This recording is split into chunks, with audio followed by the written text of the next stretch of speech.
नमस्कार, मैं हूं आशीष चित्रांशी और आप देख रहे हैं the news launcher. Middle east के युद्ध ने पूरी दुनिया को तनाव में डाल रखा है। दुनिया में अब कोई भी ऐसा हिस्सा नहीं है जो इस युद्ध से अछूता हो। किसी न किसी रूप में हर जगह इसका असर दिखने लगा है। तो जब असर होगा तो परेशानी होगी तो आम आदमी से लेकर के वहां की सरकारों तक सबके माथे पर बल आएगा। लेकिन हमारे देश में यह किस्मत है, हम कहते हैं ना कि हम ऐसे भौगोलिक भूभाग पर जन्मे हैं। किस्मत है कि हमारे यहाँ तनाव के बीच भी सुबह-सुबह मूड हल्का करने का काम यानी मज़ाक करने का काम बहुत मतलब टॉप लेवल के लोग करते हैं, बौद्धिक लोग। इसलिए क्योंकि वो जब मज़ाक करते हैं, तो पूरा देश फिर हल्का हो जाता है, एकदम हल्का हो जाता है देश। और फिर आर्किमिडीज का सिद्धांत जब एकदम हल्का हो जाता है तो पानी पर तैरने लगता है। बिल्कुल, आर्किमिडीज का सिद्धांत लागू हो जाता है भाई। अब आज सुबह-सुबह ये ज़िम्मेदारी सँभाली मोहन भागवत ने। अभिभावक हैं इस देश के वो, अभिभावक। मोदी जी भी वहीं से आए हैं, उसी पाठशाला से। तो आज सुबह-सुबह ये ज़िम्मेदारी सँभाली। अब आप इसको मज़ाक में मत लीजिएगा, आप सीरियसली लीजिएगा, हमें मज़ाक लगा।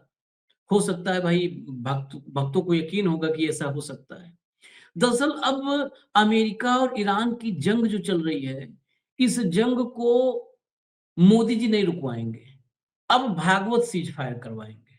पूरी दुनिया के सामने उन्होंने फ़ॉर्मूला बता दिया। अच्छा, इधर 3-4 दिन से चर्चा चल रही थी कि हमारे मोदी जी करवाएँगे सीज़ फायर, रुकवाने जा रहा है।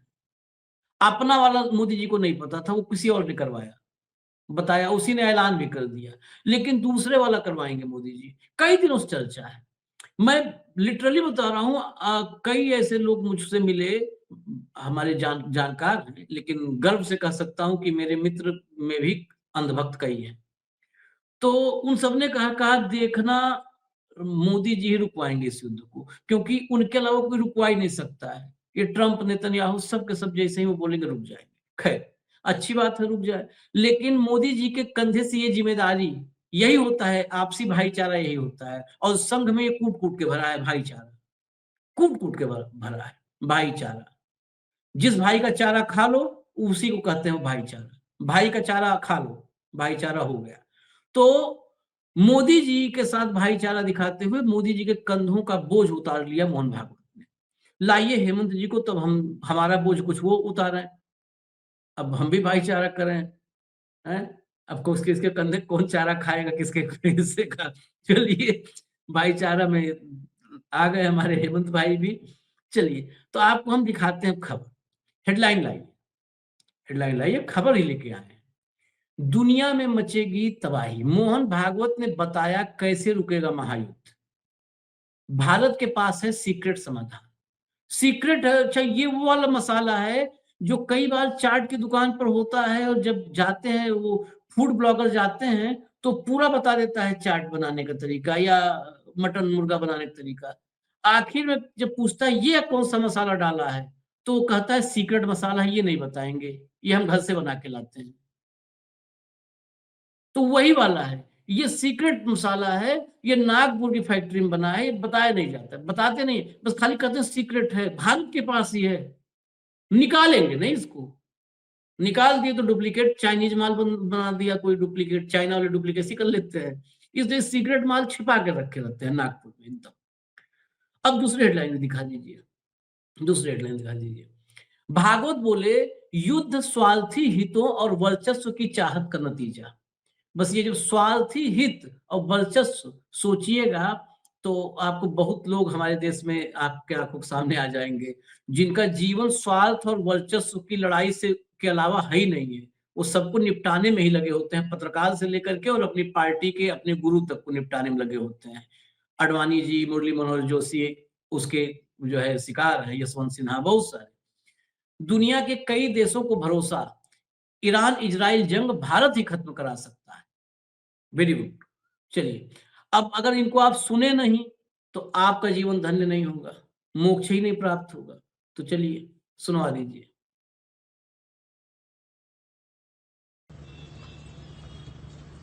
ये प्रत्यक्ष प्रतीति जिनके पास है, जिन्होंने देखा है और ऐसे चले हैं हजारों वर्ष, ऐसे लोग भारत के लोग हैं। तो इस सनातन धर्म को, इस विश्व धर्म को, मानवता को, बंधुभाव को, जिसको हिंदू धर्म भी कहते हैं,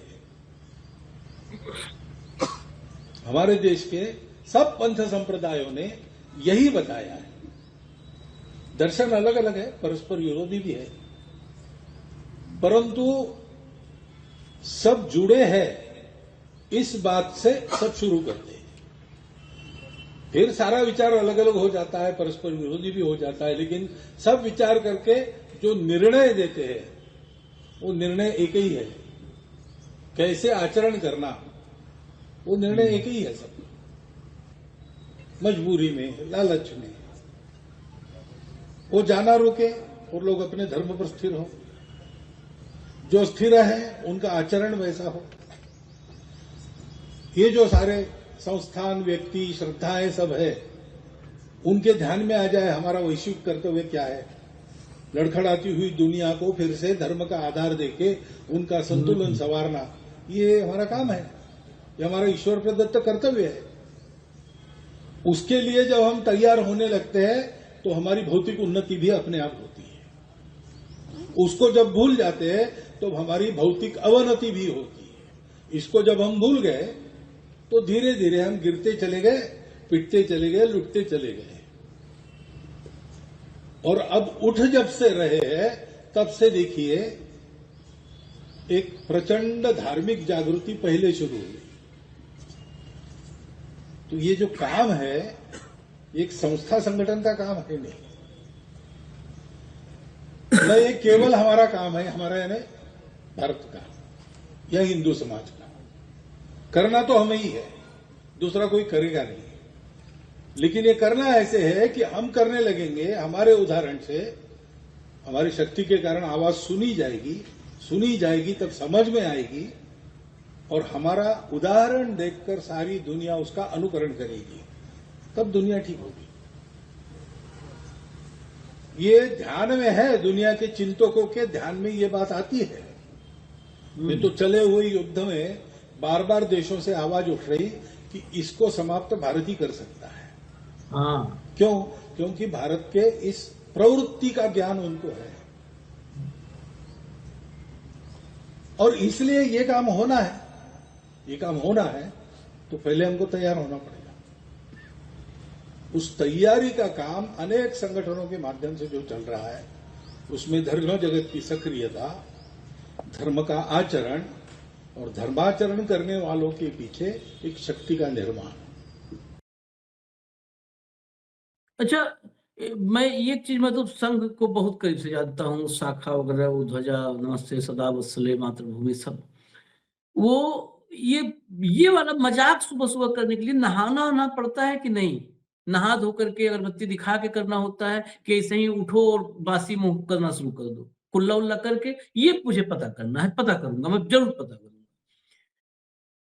पूरी दुनिया को पता है ये प्रवृत्ति हमारी रही है युद्ध रोकने की। अरे वो प्रवृत्ति का एक आध एग्जाम्पल दे देते भाई, एक आध एग्जाम्पल दे देते उस प्रवृत्ति का। आपकी प्रवृत्ति मणिपुर बनाने की है। आप मणिपुर में, आज तक मणिपुर में शांति नहीं कायम कर सके, आपकी प्रवृत्ति मणिपुर बनाने की है। आपकी प्रवृत्ति हर मस्जिद में मंदिर खोजने की है। आप कह रहे हो ना, ये विश्व हिंदू परिषद का दफ्तर में ये भाषण दे रहे थे, प्रवृत्ति विश्व हिंदू परिषद का। जो विश्व हिंदू परिषद, किसका विश्व हिंदू परिषद में नाम ले, जेल से निकलने पे कैसे कैसे लोगों को माला पहनाई जाता है। मस्जिद में मंदिर खोजने की प्रवृत्ति है। और आपकी, इन्होंने क्या कहा, हमारी प्रवृत्ति हमसे ही पूरी दुनिया सीखेगी, इस प्रवृत्ति पे आएगी। पूरी दुनिया इस प्रवृत्ति पे आ गई तो मानवता उसी दिन खत्म हो गई। आप ही इस प्रवृत्ति पर हैं, इसलिए अभी चल रही है गाड़ी, क्योंकि पूरी दुनिया इसी प्रवृत्ति पर आ गई हेमंत भाई। तो जितने ईसाई वाले देश हैं वहां भी बहुत सारे मंदिर हैं, वहां भी हिंदू हैं, सनातनी हैं, हमारे, हम लोग के, आपके, हमारे बहुत सारे जानने वाले लोग, वहां भी लगेंगे सब चेकिंग करने। चलिए, इस विचार को सुनने के बाद आज मैंने आपको भी मौका दिया, यही भाईचारा है, संघ का भाईचारा जो है ना, यही मैंने भी आज कोशिश किया कि मैंने भी आज ये सुनवा करके कोशिश की कि भाई हैं अपने तो साथ ही मोक्ष प्राप्ति करें। तो प्राप्ति हुई या अभी कुछ कमी है? और कब सीज फायर हो रहा है, तारीख वारीख का डिटेल आपके पास हो तो मुझे बता दीजिए सर। आशीष भाई नमस्कार, आपको सारे दर्शक साथियों को भी। देखिए, बहुत ही गंभीर परिस्थितियों में गंभीर विषयों को कितना नॉन सीरियस तरीके से कोई व्यक्ति अपनी महानता को स्थापित करने के लिए कर सकता है, उसके ये दुनिया के सबसे सिद्धहस्त लोग हैं दो, मोहन भागवत और मोदी।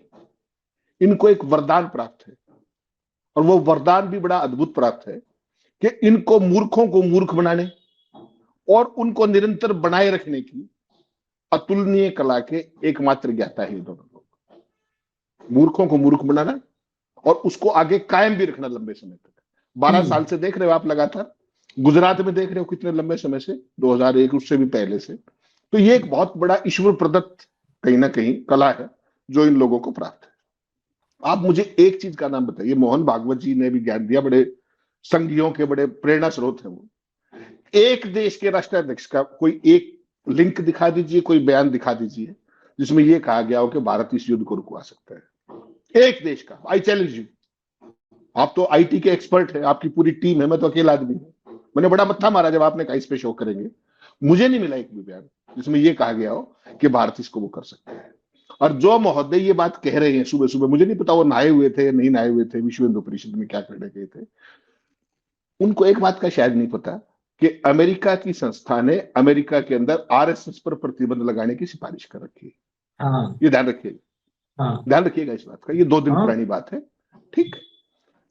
अमेरिका के सामने आवाज नहीं निकलती, इनकी निकली हो आज तक। ट्रेड डील को लेकर के पूरे देश में छापा मचा, हाहाकार मचा। आज तक मोहन भागवत के मुंह से एक लाइन निकली थी, आप भूल गए। उन्होंने कहा कि अगर डील कर रहे हैं तो भारत के हित में ही होगी।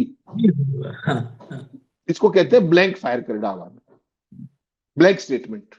तो आशीष चित्रांशी करे तो ठीक ही कर रहे होंगे, बस छुट्टी, फिर कुछ बचता ही नहीं। संपादक है भाई, करे कुछ भी करे, ये वही काम। बेसिकली इनके अंदर आज सुबह सुबह आ गई मोदी जी की आत्मा। ये मायावी लोग हैं, मोदी जी की आत्मा आ गई इनके अंदर। दुनिया के किस देश ने इनको ये कहा कि भारत इसको रुकवा सकता है? मैं तो ये पूछ रहा हूं मोहन भागवत जी से कि आपको पूछ कौन रहा है पूरी दुनिया में, उसका नाम बताइए मुझे। इजराइल ने भी आपको बुलाया था ना, तो वो भी एक कवर के लिए बुलाया था, ये ध्यान रखिएगा। आज ये पूरी दुनिया में इस्टेब्लिश हो गया, जो आपके पुराने साथी जितने भी देश थे आज सारे इस बात को समझ रहे हैं। और इजराइल ईरान के तो हम पारंपरिक दोस्त थे, उधार में तेल दिया करता हमें। ईरान का जो कुछ था वो सब हमारा ही था। और आज आपके हारमूज में 22 जहाज खड़े हुए, रोज सुबह 2 खबरें प्लांट कराते हैं, आज जहाज निकलेगा, कल निकलेगा, फला निकलेगा, यहां पे खड़े हुआ। ईरान तो यूं समझ लो कि जैसा मेरा और आपका है कि जो मर्जी है कर लो भाई, आपस में कोई बात नहीं। आज वो ईरान आपको कहां खाते में खड़ा करता है पता है आपको? कि you are a friend of Israel and America. ये है आपके विश्व गुरु का कंसेप्ट। आज की तारीख में मोहन भागवत जी और मोदी जी को कौन सीरियस ले रहा है, जरा नाम बता दीजिए उसको, भारत के संघियों को लेकर के। और जो कह रहे हैं ना कि दुनिया को जोड़ने का काम, ये तो कमाल ही कर दिया इन्होंने। इन्होंने जोड़ने की बात करी कब से? तो एक्सपर्ट ही तोड़ने के हैं। इन्होंने किसको जोड़ा आज तक? मुझे उस एक चीज का तो नाम बता दीजिए, एक का। हड्डी डॉक्टर हार्ट का इलाज कर रहा है, हड्डी का डॉक्टर हार्ट का इलाज कर रहा है। हाँ, तो उसका भी वही हाल होगा। यूक्रेन में गए थे, क्या कर रहे थे? बुद्ध का दौर है, युद्ध का दौर नहीं है। फिर क्या हो गया? पोपो ने वार रुकवा दी, सारे पोमेरियंस लगे रहे कई दिन तक। तो 1 घंटा यहां भी रुकवा के देख लो एक बार, कोशिश तो करो एक बार। और कमाल देखिए, लड़ रहा है कौन? फिर वही बात आप कहोगे हंसोगे, हंस पड़ते हो आप मेरी बातों में बहुत बार। लड़ रहे हैं अमेरिका, लड़ रहा है इजराइल, लड़ रहा है ईरान। और आपने किससे बात की? फ्रांस से। आपने बात की मलेशिया से, आपने बात की ओमान से, आपने बात की कतर से। उनकी कतर की तो अपनी पूंछ में आग लगी हुई है, ठीक। ओमान वाले बेचारे उनको मीडिएट कर रहे थे, वो वैसे फंसे पड़े। आप ट्रंप को फोन क्यों नहीं मिलाते जिसके लिए अब की बार ट्रंप सरकार बोला करते? वो देखा था उनका 2 दिन पहले जो इंटरव्यू दिया था उन्होंने, पॉडकास्ट 3 घंटे का। उस पर वो बाइट चला रखी अपने जैन साहब ने कि मैं मंच पर भाषण दे रहा था और वो नीचे बैठ के सुन रहे थे ट्रंप। और ऐसा गजब का आदमी है ट्रंप, और मेरी तो ऐसी दोस्ती है, मेरे भाषण को वो सुन रहे थे, मेरे लिए गर्व की बात थी। और फिर मेरे साथ उन्होंने स्टेडियम का लैंप लगाया, उन्होंने अपनी सुरक्षा की परवाह नहीं की। वो हाउडी मोदी था, वो ह्यूस्टन था। अरे भाई साहब, इतनी प्रगाढ़ दोस्ती है तो उठा के फोन मिलाओ कि बाबा बहुत हो गया, युद्ध का समय नहीं है, बुद्ध का समय, खत्म, लड़ाई खत्म। और उधर से फोन उठा के नेतन्याहू को धमकाओ कि क्या हो रहा है ये। नेतन्याहू के जप्पी पाके कैसे मिले थे, देखा था एयरपोर्ट पे, और जब वापस चले थे तो भावुक हो गए थे भाई साहब। ईरान के साथ हमारी दोस्ती इतिहास जितनी पुरानी है। फिर ये लड़ क्यों रहे मोहन भागवत जी के होते हुए, ये लड़ क्यों रहे मोदी जी के होते हुए, या मोदी जी और भागवत किसी चीज का इंतजार कर रहे हैं? वो भी तो बताना चाहिए था ना कि वो कब अवतरित होंगे, लड़ाई कब रुकवाएंगे, ये भी बता देते। भाई सारी दुनिया इनकी तरफ देख रही है, तो डिसाइड तो इनको ही करना है ना, या तो भागवत करेंगे या मोदी करेंगे। तो एक बार बता दें कि इतने दिन और झेल लो, उसके बाद ये दोनों आएंगे, लड़ाई बंद करा देंगे। पूरी दुनिया को आशीष भाई क्या मैसेज करते हैं, ईद मुबारक, ओमान का सुल्तान, कतर का सुल्तान मेरा भाई, MBS मेरा भाई फलाना, उनको ईद की मुबारकबाद देते हैं। और अपने यहाँ जो अगर कोई नाव में कोई बच्चा बिरयानी खा ले, उसको पुलिस पकड़ ले जाती है, क्योंकि वो अल्पसंख्यक वर्ग से है, आपके किसी नेगेटिव में फिश होता है। आपने बहुत गजब की बात कही कि तुम जोड़ने की बात कब से करने लगे भाई, तुम्हें तो सिद्ध हस्त हो तोड़ने के। और कमाल देखिए क्या कहा कि दुनिया भारत की तरफ देख रही है। श्रीमान जी, भारत के ऑपरेशन सिंदूर की सीज फायर का मैसेज कहां से आया था? 5:35 पर ट्रंप ने ट्वीट किया था महोदय, और 5:55 पर पाकिस्तान ने किया था, और 6:05 पे फॉरेन सेक्रेटरी भारत के ने 2 लाइन नहीं 1 लाइन बोली थी, 1 लाइन, और उसके परिवार को ट्विटर हैंडल छोड़ करके भागना पड़ा था। वो सेना भी इन्हीं की थी, ट्रोल सेना जो थी वो भागवत की थी। वो भागवत और मोदी अलग नहीं है, बहुत बार लोग लफाजी करते हैं हमारे साथ ही। मैं आपको हमेशा एक बात कहता हूं, ये कभी भी अलग नहीं है, कभी भी अलग नहीं है, एक दूसरे के पूरक हैं। जहां आपकी कमी रहेगी आप। अभी आपने कहा था ना कि मोदी की आत्मा भागवत में आ गई, मैं उसमें नहीं रोका कि फ्लो कंटिन्यू रहे। ये दोनों की आत्मा भी एक है, अलग अलग नहीं है कि उनमें जाए, ये सब एक आत्मा से संचालित हैं। इनके शरीर 2 हैं, ये भगवान श्री कृष्ण के उपदेश से जो है वो है, ये इनके अलग अलग शरीर अलग है, जो आपको दिख रहा है, माया अलग है, एक ही है, आत्मा एक है, वो अजर है, अमर है, वही मोदी की है, वही भागवत की है। जी आशीष भाई, 21वां दिन है युद्ध का, 21वां दिन, ठीक। ट्रंप को एक बार फोन किया या उसका आया? आप 27 तारीख को इजराइल से आए थे, तेल अवीव से, 28 को उसने हमला कर दिया था ईरान पे। आपकी इजराइल से कोई बात हुई? उसने NDTV जो अडानी का चैनल है उस पर 28 को मोदी का धन्यवाद जरूर किया कि हमारा, अब मुझे नहीं पता उसने क्या मदद की मोदी ने, लेकिन उन्होंने कहा कि मैं भारत के प्रधानमंत्री मोदी का धन्यवाद करता हूं। अब पता नहीं किस बात के लिए कर रहे थे। सवाल यह है कि 21 दिन की लड़ाई में आपका कोई नाम लेवा नहीं, और आप अपने वो जो ये वाले हैं उनको क्या कह रहे हो कि भारत के पास ही सॉल्यूशन है, और जो हेडिंग दिखाया उसने तो मैंने सर पीट लिया। अभी तक आपने मुझे ये नहीं बताया, आप हर चीज बता देते हो कि वो सीक्रेट कौन सा था जो आपने हेडिंग में दिखाया था, वो सीक्रेट तो दिखाओ मुझे। मैंने तो खबर 4 बार पढ़ी, मेरे को तो नहीं मिली। जो आपके शीर्षक में लगा हुआ है कि भारत के पास वो है, तो वो तो दिखाना पड़ेगा आपको, दर्शकों को। फूड ब्लॉगर वाली बात फिर कर दिए, उसी मसाले से तो टेस्टी बनता है, रेसिपी टेस्टी बनती है। ये जो रेसिपी है उसी मसाले से वो घर से पिसवा के लाते हैं, वो नागपुर में किचन में रखा है, वो सीक्रेट है, वो फॉर्मूला ही सीक्रेट है। वो जब खाना तैयार होता है तो किचन से बावर्ची को भी बाहर निकाल करके तब मोहन भागवत डालते हैं भगोने में, समझे, वो दरवाजा, क्योंकि वो वाला मसाला जेब में लेके जाते हैं थैली में कुर्तक, और बाहर बावर्ची को भी बाहर करके अंदर से कुंडी बंद करके तब 2 चुटकी डाल देते हैं, सीक्रेट फॉर्मूला है वो सब। आपने मुझे मिसलीड कर दिया ना, वो टॉप सीक्रेट देख के मैंने उसका 5 जगह तो बयान ढूंढा कि वो सीक्रेट कहां है। वो सीक्रेट आज तक उनको ही नहीं मिला, तो मुझे कहां से मिलता? वो शीर्षक आपके जो संपादक बैठे वो लगा देते हैं मसाला लगाने के लिए। आपने एक बात कही अभी हेमंत भाई कि ये भी बता देते कि युद्ध कब खत्म होगा। अब मैं आपको बता देता हूं, ये युद्ध जिस दिन खत्म होगा उसी दिन, यही जिन संपादकों की और मीडिया की बात कर रहे हो ना, आप लिखवा मुझसे रख लो, हेडलाइनें लगेंगी, मोदी जी की डिप्लोमेसी काम आई। इनका 3 महीने 13 में लेना ना देना कुछ, मोदी की डिप्लोमेसी का कमाल, बन गए तारणहार, बन गए सुरक्षा कवच, ये हेडलाइनें लगेंगी। मैं एक लाइन की बात करता हूं, 20 मिनट में एक लाइन की बात करता हूं, इसका एक लाइन कोई जवाब देते। जिस व्यक्ति को युद्ध में जो एग्रेसर था, वो अपने देश में जिसको बुला करके और युद्ध के लिए वो मतलब बैठाए हुए सामने और कर लो नरेंद्र जी पानी पियो, और उधर पीछे करा गोला भर रहे तोप में, भर भर भर फायर करना है अभी अगले घंटे में। उसने ये तक नहीं बताया अपने देश में बुला करके आपकी मित्रता का इससे बड़ा प्रमाण नहीं हो सकता हेमंत भाई, एक लाइन मगर समझे आदमी, कि वो युद्ध में जा रहा था, उसकी तैयारियां फुल प्रूफ थी और वो बिठा करके बुला के बिठाया। उसने ये तक नहीं बताया कि हम ईरान पर अटैक करने जा रहे हैं, हम युद्ध में जा रहे हैं। तुम्हारे कहने सीज फायर कर रहा है, जब तुमको घर में बुला करके बिठाया और घर में युद्ध की तैयारियां थी। मतलब किसी को एक मिनट, किसी आप बताओ, किसी के घर में सामियाना लगा हो, टेंट लगा हो, सहनाई बज रही हो, बैंड बाजा वाले ढोल पीट रहे हो, दरवाजे पे लोग नाच रहे हो, उस घर में, हमारे घर में, और हमने आपको बुला लिया, आपको बिठाया, लड्डू खिलाया, पानी पिलाया और भेज दिया।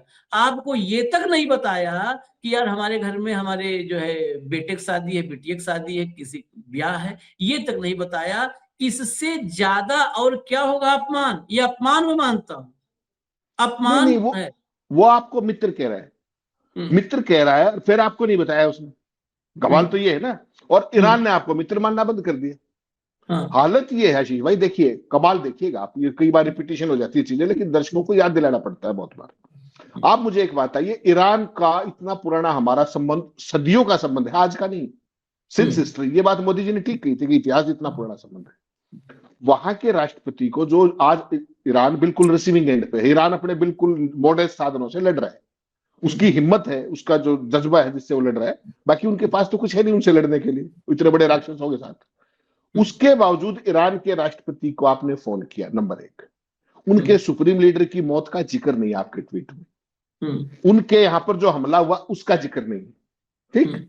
और आपने अपना ट्वीट कर दिया फारसी में भी और अपने अंग्रेजी में भी। आप त्रासदी देखिए कि आज जो ईरान रिसीविंग एंड पे है, बहुत बुरे तरीके से फंसा हुआ है, उसको भारत जैसे मित्र राष्ट्र का राष्ट्राध्यक्ष लिख रहा है, बात कर रहा है, उसने उस ट्वीट को एंडोर्स भी नहीं किया, एक्नॉलेज भी नहीं किया। और ईरान की तरफ से आप देख रहे हो, भारत के विदेश मंत्री की बातचीत, सारी चीजें वहां से आती है, तो 2 लाइन लिख के भाग जाता है जयशंकर। तो मोदी के बातचीत का कहीं जिक्र भी हो तो पूरे ईरान के मीडिया में मुझे एक स्टेटमेंट दिखा दीजिए, एक। और आप वाले यहाँ क्या कह रहे हैं, जो आपके पोमेरियंस हैं, कि मोदी जी ने वहां डंका बजा दिया, वहां बजा दिया, फ्रांस का राष्ट्रपति, मलेशिया का राष्ट्रपति, ओमान का, कतर का, सऊदी अरब का माई ब्रदर, ये हो क्या रहा है? ये आप अपनी झेप जो है ना, ये जो आज मोहन भागवत ने भी कहा, इसलिए मैं कहता हूं कि ये हेडलाइन मैनेजमेंट के माहिर लोग हैं, इनके पल्ले वल्ले कुछ नहीं, लफाजी और हेडलाइन मैनेजमेंट। जिसने वो हेडिंग लगाया कि टॉप सीक्रेट है, मोदी कार्य करेंगे, कौन सा सीक्रेट है बताइए जरा। और तुम कब से शांति के प्रहरी हो गए? आपने मणिपुर का जिक्र किया। भारत के अंदर आज जो कुछ हो रहा है सांप्रदायिक आधार पर, ये कभी इतिहास में थोड़ा था। तमाम राज्यों के अंदर, जिन राज्यों में कभी हिंदू मुस्लिम का कुछ था नहीं, वहां भी आपने लाके खड़ा कर दिया। और आप विश्व शांति के, विश्व एकता के प्रभारी बन के बैठ गए, प्रहरी बन के घूम रहे। You are basically known for dividing people, never for uniting. With which face you can say कि हम लड़ाई बंद कराएंगे? आप तो लड़ाई लगाने वाले हो भैया, और तुम्हारी लड़ाई ट्रंप बंद कराता है। इसका जवाब दे दो ना कि ट्रंप ने तुमसे पहले ट्वीट कैसे किया भारत के सीज फायर को लेकर। इसका जवाब नहीं है बेशर्मों के पास आज तक, पूरी दुनिया में डंका बजाते फिर। इसका जवाब दे दो मुझे एक बार। जो है हेमंत भाई, यही जिनके आज सुबह शाम तक लय चालीसा लय आरती किए जुटे पड़े हैं, इन्हीं को लिखा था सबसे तेज वाले चैनल का जो मात्र वो है इंडिया टुडे, क्या लिखा था? Hero of hatred.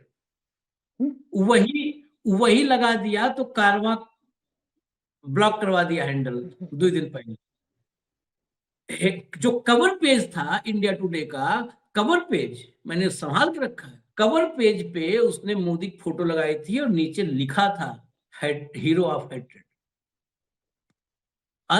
अब बताओ, उसी को 4 दिन बाद, तो फिर तो उन लोगों पे सवाल उठना चाहिए मोदी से ज्यादा, कि उसी को कहो कि hero of peace, hero of hatred को हीरो ऑफ पीस कहने लगो। तो कैसे, फिर तो बात नहीं बन पाएगी ना। मैं आपको दिखाता हूँ जरा, इसी का एग्जाम्पल देखिए। असल में क्या है ना कि पूरा का पूरा सिस्टम को ऐसे बना दिया। जरा लाइए वो देखिए, ये देखिएगा, नीचे फोटो तो हटा दिया इन्होंने, कोई बात नहीं, समझ लीजिए। ये दीपक है, पूर्व राजनयिक दीपक बोहरा, इन बहुत नामी है ये भी। मतलब अगर मतलब जमीन पर देखा जाए कि कितना, मतलब कितनी, अगर जीव किसकी कितनी बाहर आ सकती है, अगर ऐसा कुछ कभी कंपटीशन हो तो शायद उस कंपटीशन में मेडलिस्ट होंगे, ब्रॉन्ज गोल्ड सिल्वर, क्या जीतेंगे ये तो नहीं दावा कर सकते। 48 घंटे में हो जाएगा ईरान इजराइल के बीच युद्ध विराम, नरेंद्र मोदी करवाएंगे सीज फायर, पूर्व राजनयिक दीपक बोहरा। नीचे फोटो वोटो होती तो हम तारीख घंटा सब दिखा देते, इसमें तारीख घंटा सब। और हम अपने पास, मेरे पास तो फोटो है सब ना, तो मैं अपने पास से तो बता ही देता हूं। इसको हटा दो, ये जो है दीपक बोहरा हैं, ये 13 मार्च, और एक बार हमारे कंट्रोल रूम से भी कहेंगे कि उसके साथ दिखा देंगे तो दर्शकों को यकीन हो जाएगा मेरी बात पर। 13 मार्च शाम 5:25 पर वो क्लिप, डिबेट की क्लिप, जो डिबेट होती है चैनलों पर, उस डिबेट की क्लिप लगा करके न्यूज 24 ने कहा कि दीपक बोहरा के हवाले से 48 घंटों में ईरान इजराइल के बीच युद्ध विराम होगा और नरेंद्र मोदी करवाएंगे। सुना आपने? ये घड़ी उसी समय घड़ी पानी में गिरी, दीपक बोहरा और मोदी दोनों के एक साथ, और बंद हो गई घड़ी। तब से बार बार ऐसे ऐसे हिला रहे हैं ना हम लोग, ऐसे से। अब आजकल नहीं जानते होंगे, घड़ी बंद होती थी तो ऐसे ऐसे चिमटी घड़ी हिलाते थे, कई बार तो ऐसे ऐसे ठोकते थे हाथ पे, हथेली पे, चलने लगती थी, फिर कुट कुट कुट कुट कुट सेकंड की सुई। उस दिन से बंद है वो, दीपक बोहरा और मोदी दोनों घड़ी बंद हो गई। अब तब से ऐसे मारे जा रहे हैं टन टन, चली नहीं रही, 48 घंटा हो ही नहीं रहा है। बताइए ये बेशर्मी कहां से आती है? ये बेशर्मी वो सीक्रेट फार्मूले से आती है, जो सीक्रेट फार्मूला नहीं बता रहे हैं भागवत। ये देख लो भैया, टाइम में देख लीजिए आप लोग, 13 मार्च 5:50। आप कह रहे थे ना फार्मूला सीक्रेट वाला, सीक्रेट फार्मूला क्या है? ये बेशर्मी वहां से आती है, सीक्रेट फार्मूले से। और बेशर्मी दिखाऊं? आगे चलिए, जरा आपको मैं सरकारी ट्वीट दिखाता हूं। ये तो प्राइवेट आदमी है, प्राइवेट सरकारी है, सरकारी देखिए। ये दीनदयाल पोर्ट अथॉरिटी कांदला का ट्वीट है। दीनदयाल पोर्ट अथॉरिटी, ये सरकारी है, गवर्नमेंट का, ठीक है। क्या इसका ट्वीट है? ट्वीट भी देखिए। Deendayal port authority Kandla gears up to handle the surge in incoming vessels, systems working efficiently to accommodate reconfigured voyages and provide services to the best possible standard। नीचे का फोटो दिखाइए आप। इसके बाद ये जो है हिंदी में, जो मैंने अंग्रेजी में पढ़ा, अंग्रेजी माशाल्लाह है तो हिंदी में पढ़ देता हूं। दीनदयाल बंदरगाह प्राधिकरण कांडला आने वाले जहाजों की बढ़ती संख्या को संभालने के लिए पूरी तरह तैयार है। दीनदयाल बंदरगाह पूरी तरह तैयार है। प्राधिकरण पुनर्गठित यात्राओं को समायोजित करने और सर्वोत्तम संभव मानकों के अनुसार सेवाएं प्रदान करने के लिए सिस्टम कुशलतापूर्वक काम कर रहे हैं, ठीक है। अब फोटो पे देखिएगा, फोटो क्या लिखा है? दीनदयाल बंदरगाह प्राधिकरण कांडला अगले 72 घंटों में, ये सरकारी है, अगले 72 घंटों में 22 जहाजों को संभालना होगा। बड़ा काम है, जैसे नरेंद्र मोदी बड़ा काम करते हैं वैसे ही है काम, ये संभालना होगा। अब भाई जरा इस आप ट्वीट में टाइम भी दिखा दीजिए। हाँ, ये टाइम जरूरी है। नीचे इसने पीएमओ को भी अपने साथ लिया है, क्योंकि दोनों मिलकर संभालेंगे ना, पीएमओ के बगैर अकेले नहीं संभाल पाते। भाईचारा है भाई, भाईचारा। 13 मार्च 12:29 AM, मतलब 13 मार्च में अभी कदम रखा था, सूरज भी अभी नहीं आया था। सूरज भी 4 घंटे बाद, 5 घंटे बाद दर्शन दिया। उससे पहले ये इतना बड़ा फौजरी फ्रॉड कर चुका था। ये सरकारी जो है पोर्ट 12:29 AM पर क्या लिखा? 72 घंटे में 22 वेसल्स, 22 जहाजों वेलकम करने के लिए पूरी तैयारी हो गई है। पूरी तैयारी। अब तक तो टेंट हाउस वाले थक गए होंगे भाई, 72 घंटे के लिए टेंट हाउस वाले बुलाए थे। हलवाई चला गया होगा, उसके लेवल छोड़ देंगे काम। 12 और 13 की मिडनाइट से आज 20 तारीख है, कहां है 72? पूरे दिन झूठ फैलाना है खाली सरकारी संरक्षण में। पूरे दिन झूठ फैलाना है। झूठ पर इस देश के चंद वो 1 लाख 2 लाख 5 लाख जो है जाहिल अंधभक्त, उन जाहिलों को एक पाल लिए हो और सत्ता प्रतिष्ठानों को अपनी मुट्ठी में कर लिए हो। हेमंत भाई, नहीं, इसके अलावा कुछ सीक्रेट नहीं फार्मूला, भाई। देखिए, सीक्रेट फार्मूला। नहीं ये आपने आप मेरे को इतना कंफ्यूज कर दिया, बाकी वास्तव में मेरे 20 मिनट उस पर लगती रही, मैं फार्मूला ही ढूंढता रहा। इनको मिल जाता है, वो ये समझ जाते हैं कि अपने वाला माल है, इसको एब्जॉर्ब करके प्रचारित करना है, व्हाट्सएप पे आगे बढ़ते रहे। मेरी आपकी समस्या तो है कि हमें पहले तो खुद समझना है और फिर दर्शक साथियों को समझाना है। इसलिए हमारी एनर्जी और भी ज्यादा लगती है, कहीं कोई गलती ना हो जाए, स्लिप ऑफ टंग ना हो जाए, कोई फैक्चुअल एरर ना हो जाए। तो ये जो दौर है ना आशीष भाई, ये भागवतों का ही दौर है, ये मान के चलिए। ये मोदी का ही दौर है, ये पोस्ट डेटेड चेक का ही दौर है, ये झूठ को ही सनातन सत्य बना देने का दौर है।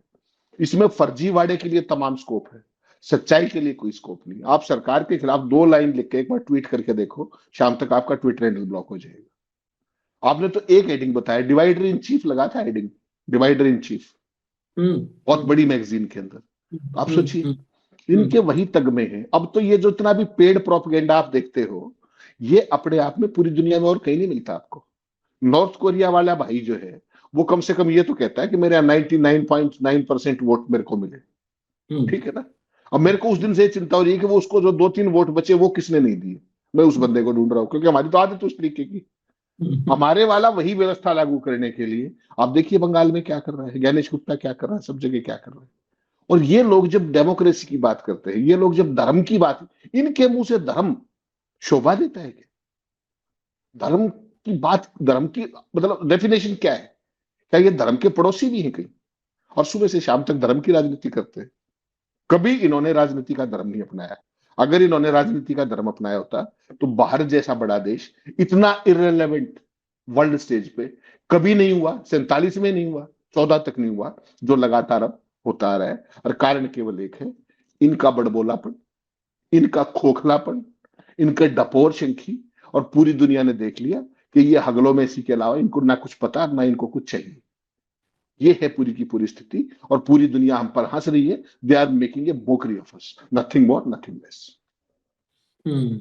चलिए, लेकिन तसल्ली इस बात की है कि पूरी दुनिया हम पर भले ही हंस रही हो, लेकिन हंसने के लिए भी कम से कम हमारी ओर देख तो रही है। यही तो मोदी जी कहते हैं कि पूरी दुनिया हमारी ओर देख रही है। यही तो भागवत ने बोला, पूरी दुनिया हमारी तरफ देख रही है। तो हंसने के लिए सही है, देख तो रही है। मजाक ही उड़ा रही है, सही, देख तो रही है हमारी तरफ। देखिए, देखिए। इजाजत दीजिए, हम आते हैं फिर अपडेट के साथ। धन्यवाद हेमंत भाई, बहुत बहुत धन्यवाद, नमस्कार।